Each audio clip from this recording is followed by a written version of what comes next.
Billy D. If you enjoy this podcast, please like and subscribe. Let's grow NAIA basketball. Thank you.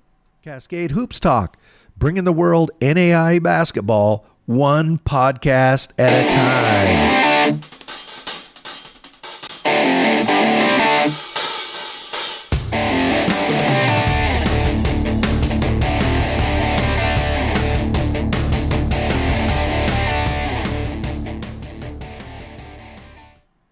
Cascade Hoops Talk, Billy D. Well, it's Wednesday, November 8th. We're halfway through the week. And don't forget, tomorrow the new NAIA ratings come out. So what we're going to do today is we're going to catch you up on what has happened since the weekend, talk a little bit about some NAIA news, and talk about what is going to happen tomorrow. Why don't we kick it off? One top 25 game tonight. Georgetown, they defeated Indiana Southeast 91-67. Cam Brooks Harris, he scored 17 points. Kyran Jones, he had 10 points, 13 rebounds. Best 6'5" rebounder in the country. So Georgetown now, they go to 4-0. Oklahoma Wesleyan last night, they defeated Texas Wesleyan. I forgot to grab the score. Oh, no, hold it. They defeated Texas Wesleyan 81-65. Dylan Phillip right here, 16 points. Jaden Litsky, another dude that just rebounds the heck out of the ball. He had 11 rebounds. So Oklahoma Wesleyan now is 4-0. Let's move down. Hang on. It's great TV, right? Big win yesterday for Mobile. They played South Alabama. They beat South Alabama. Now, that is a NC2A Division I school. It's right there. I believe it's right there in Mobile. A huge win. Not only is it a Division I win, but it's a local win for Mobile there in the local area. A huge win. Congratulations to the Rams. Really great. Explain to me again, D1 or bust. Explain that to me. Big win for the Rams. Also, see, in our game of the night last night, pretty good game, Science and Arts. They hosted they went to Evangel. They won that game 90-84.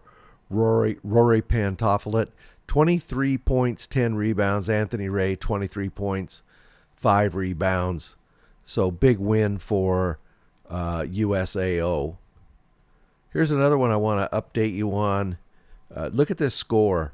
This was Bethel Threshers and Mac U. 100 total points in that game. That was, think about that. That's a heck of a defensive struggle. You go to a lot of games now and somebody's going to score 100 points. Well, in this game, both teams didn't score 100 points. And then I want to remind everybody, the new top 25 is going to come out this morning, probably about 9. And then, so these games, these top 25 games tonight will probably shift around these numbers and everything when the top 25 comes out. But let's just real quick. So Grace is going to host Governor State. Governor State is pretty good. I mean, obviously Grace gets the nod if you're a gambling man, but which we aren't. But Governor State is pretty good. Indiana Wesleyan goes over to Olivet Nazarene. That's a tough trip right there. That's another one to watch. Union hosts Pikeville. We'll really get to gauge where Union is with their drama they got going on. Number 14, Huntington, they want to get back on a winning track. They're going to host Madonna. Number 15, the Masters, they're going to host number 23, Antelope Valley. I said it before. Watch that game. And number 22, coming off their big win, Mobile, they're going to host Spring Hill College. So that's it for our top 25 rundown. I was looking through some things this morning trying to get caught up. Briar Cliff is 4-0, and they beat Kansas Wesleyan, a very good team, at Kansas Wesleyan. So we reached out to Mark Svagera. He's the head men's basketball coach there at Briar. Let's take a listen. Cascade Hoops Talk. Billy D. have Mark Svagera. He's head men's basketball coach, Briar Chargers. Welcome, Mark. Thanks for being on. Bill, it's always my pleasure. I appreciate what you do for the NAIA. And when I get a text from you to come on, I'm always going to say yes. Well, I really appreciate that. You know, I got to admit, you kind of were running outside my radar, and I was going through things after I finished up the tournament. I was like, Briar is 4-0, 4-0. So that's why I reached out to you. Were you, this is kind of a loaded question, but were you expecting a fast start? Did you feel good about this team going into the first game of the season? Well, it's a really hard question to answer because I really like our team. I like the pieces we have. We have really good kids that have worked really hard, and that goes back to even last spring as we started talking as a group about looking ahead to this season and things we needed to do, things we needed to get better at. And I really like the mentality that our players approach the off season with. So I thought we would have a chance to be pretty good, but you never know. And it was no secret that we graduated 4 guys who were multi-year starters, about 5,000 career points combined, graduated.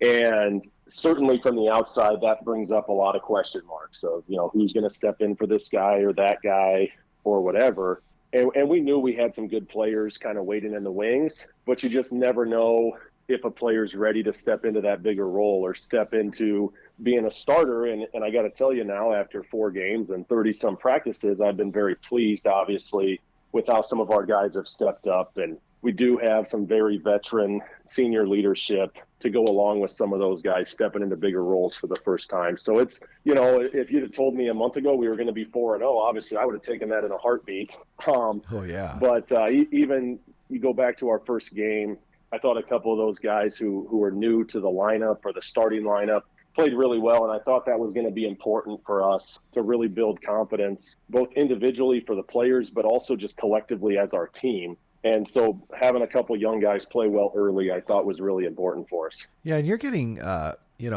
quite a bit of contribution out of, I think you have 4 averaging double figures. It's not a, you're not a one-man show, one guy, you understand what I'm saying. Right now, Stillwell is your leading scorer, almost 25 points a game. And then, how do you say, is it Sindelar?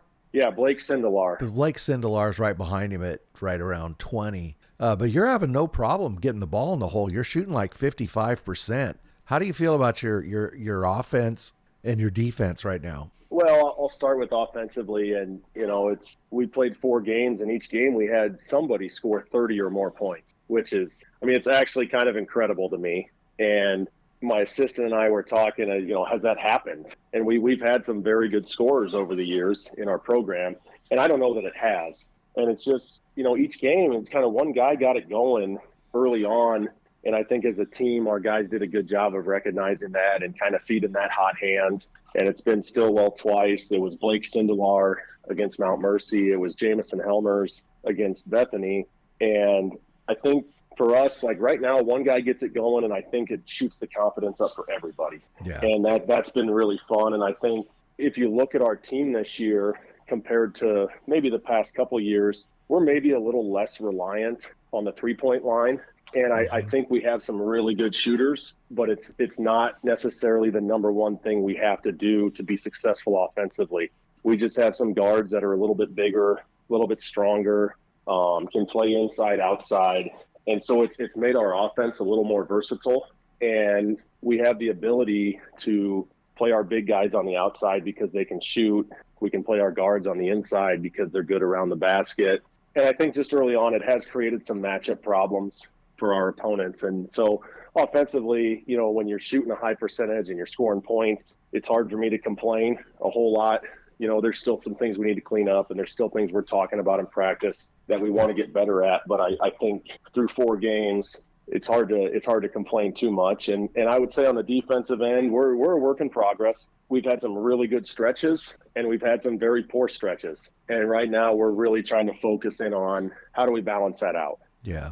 How do those good stretches last a little bit longer? How do the bad stretches, how do we shorten those up a little bit? And so our guys have done a really good job practice. And I think that's so important because you build your habits daily in practice. And really for the last month, I've really liked our mentality in practice, just the competitiveness of it, the attention to detail of what we're trying to do. And that's 100% credit to our players. And they're bought in, and they're they want to be the best we can be. And I think that's an incredibly valuable thing for any team when you have that kind of hunger. Yeah. At the start of the, excuse me, at the start of the season, the learning curve has to be steep, right? Because early on, you're going to get things exposed, and you really got to fix them quick. I noticed one thing I did notice is you're really running guys off the 3-point line well. You're only giving up 26%. Are you happy? Is it something you're doing, or has it just been good luck? Well, I'll never turn down good luck, Bill. I think a lot of it is if you look at our conference, the GPAC, it seems like every year, every team is loaded with really good 3-point shooters. And that's something that you have to have a focus on in our league, because there's a lot of teams that can shoot you right out of a game if you don't do a good job covering the 3-point line. So it's definitely always an emphasis of ours. And, as much as, and I already said, we're a little bigger at the guard spots than we've been in the past, but we're not overly big at the forward spots. Our 4s and 5s are 6'4", 6'5", 6'6", and what that does, it gives us a lot of versatility. So we're able to switch a lot of things, and you end up in some mismatches because of that. But I think you can do a better job taking away threes, especially when you have that versatility to switch on the defensive end. And so that it's probably been a combination of things, to be honest with you. And I certainly don't expect us to hold teams to 26% or whatever it is for a whole season. But it is something we emphasize. It's something we talk about a lot. And, I think because of over the years we've had so many good 3-point shooting teams ourselves, we really focus in on that, even in practice, because all these kids are competitive and they don't want to lose even in practice. And, they're all kind of ingrained. You better guard the 3-point line or you're going to get beat. Well, if you held everybody in the GPAC to 26%, you'd have to get some special kind of trophy. I mean, yeah, I don't think that's possible, Bill. So you've got, I think this weekend, is it Friday Friday you have Valley City coming to town. Always a dangerous game when North Star, GPAC get together. Valley City's always good, always tough. And then you're going to jump right into GPAC play on the 15th. You don't get much of a runway, do you? No, and our conference is pretty big, and our conference season seems to stretch out a long time, obviously starting in mid-November and taking us all the way through. And so it was important to me to make sure we got 4 to 5 games in before we got into conference play. For a lot of reasons. It's for timing, it's for chemistry, it's for building and working on things. But I don't want the first time we face adversity in a game to be in a GPAC game.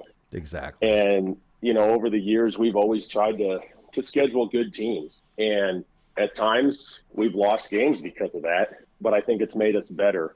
And even over the weekend, we were able to go 2-0 down at the Kansas Wesleyan Classic. We faced some real adversity. In both games, we had double-figure leads that shrunk down to 3 or 4 late in the game, and we had to kind of buckle down and refocus. And I think that's really valuable because this, when you get into conference play, there's not a whole lot of games that are blowouts. It's always going to come down to a couple possessions, and you have to build that toughness. You have to build that resiliency.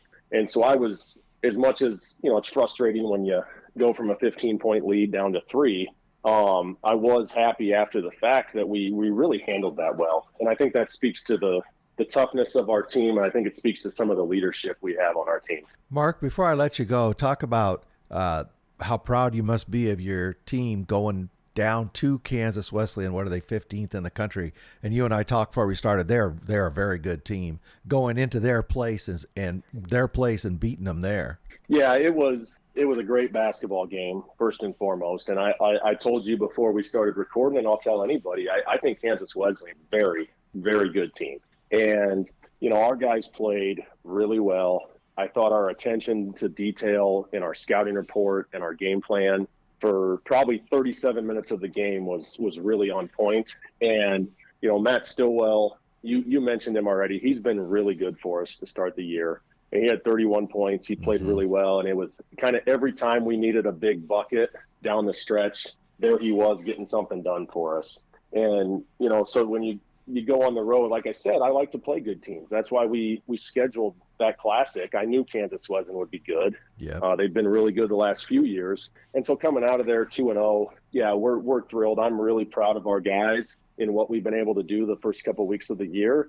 But I keep telling them too, we're not going to be content with that. I really think that we have a lot of room to get better still. And I'd rather be in a position to get better when you're 4-0 than any other alternative to it. And I think that's really exciting for our guys right now. Well, absolutely. 4-0 is 4-0. Mark, I wish you a lot of luck as you move forward. You got a big test this weekend with Valley City, and then, like I said, you jump right into the GPAC. But thanks a lot for taking a couple of minutes to get with me today. Always my pleasure, Bill. I appreciate the good luck, and hopefully we'll be talking again sometime down the road this season. Oh, we will. That's Mark Svagera. He's the head men's basketball coach, Briar Cliff Chargers. Thank you, Mark. My pleasure. Hey, thank you to Mark Svagera and to Briar Cliff Basketball. Don't forget, here are the games tonight. New ratings come out tomorrow morning, I think around 9. Fastest place to get them is on Twitter. And I'll see you guys tomorrow morning.